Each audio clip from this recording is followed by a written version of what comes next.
What's up, guys? We're back here. I've got the Ford Mustang speedometer gear repair kit. My odometer and trip meter quit working. My tach quit working as well. So I'm figuring it's the gears. I haven't took anything out yet, but I ordered these gears. They were only $7. So I figure, what the heck. I'm gonna take the cluster out, the gauge cluster out, and see what's going on with that. See if I can't fix the issue there with the odometer, tripometer, and the tach not working. I'll just kind of show you guys real quick. I'm not going to really film the whole thing, but on the Mustang here, the 90 Ford 98s, there's these two screws, one there, one over here. You just take those out, and then you pull this out here. There's a little clip there. Mine's broken, so mine just pulls right out. But you pull that out, and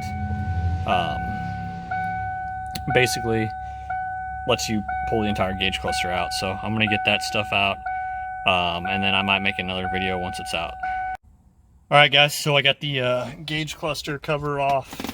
Like I said, it was just the top two screws there. I think it was a T15 Torx bit. Pop a little clip on the headlight knob, and then that comes off, as you can see here, and then the cover comes off. Once we get inside, there's supposed to be two screws, one here, one over here, but it looks like those are missing for some reason, or one of them is at least. So I don't know if the previous owner had gotten in here or what the deal is. So I'm just gonna pop this one off over here, pull the cluster out, and then I'll do another video. All right, guys, so I wanted to kind of update the video real quick. Looks like there's 4 screws, one down here, one up here, and then same on the other side. But for some reason, these are both missing, and this thing's just sitting in here all loose, all willy-nilly. So I'm gonna have to go to the store, see if I can't find some Torx bits that are, matching, to get those for when I put it back in.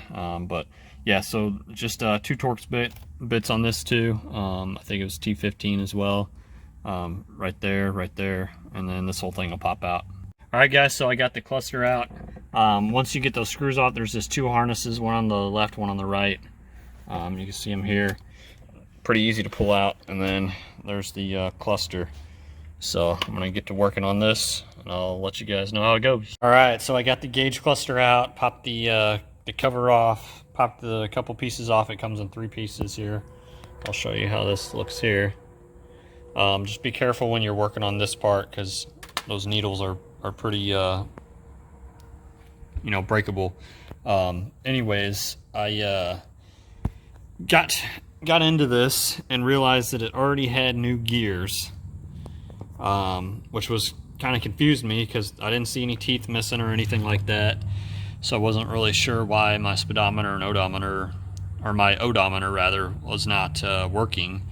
Well, I got to this gear, and I'm actually in the process of putting it on, the new one on, but whoever did this last actually installed that gear upside down, so that might be the reason why my odometer wasn't working. So I'm gonna assemble this stuff, get it back together, and then get another video going for you guys. Thanks. All right, so I got the gauge cluster out, and what I think I'm gonna end up doing is probably swapping all these bulbs for LEDs while it's out.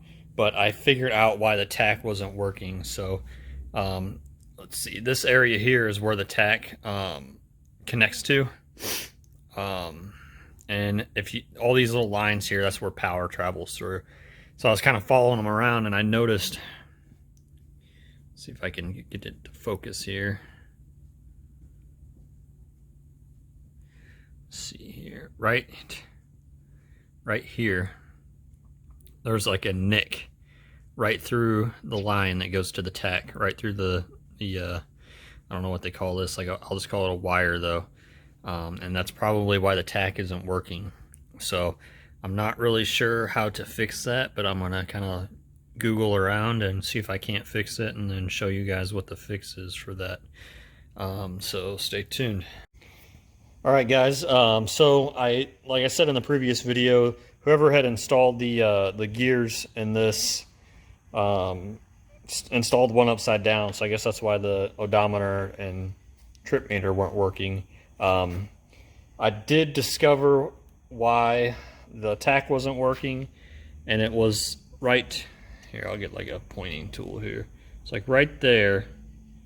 There was like a nick in the copper line there that distributes power throughout. So I got a rear window defogger repair kit, which is basically uses the same stuff that this uses here. And I you could see the little, let me get a good focus here, the little copper paint that I used right there. I basically sanded down the top covering and then put that paint stuff on there, and then I tested it with the multimeter to make sure there was resistance. So I'm gonna plug this back in and hope that everything works out okay. So I'll let you know. All right, guys, awesome news. The tach is working again. So I think that little fix I did with the defroster repair kit worked. Hopefully, you know, it lasts a good amount of time and stays fixed. But so far we are good here. I did not do the LEDs. I decided not to. The auto parts stores around here were charging way too much, and so I'd have to order them online to get some decent ones at a good price, and I just didn't feel like waiting. I wanted to get this back in so I could drive this around. Probably be another day for that. Besides, I really need to get this thing back into working order so that I can get onto my actual project with it, which is getting into the 12s on the quarter mile without any engine mods. So I really wanted to fix this gauge cluster because you know, I need the tach to shift and stuff when I'm going down the strip.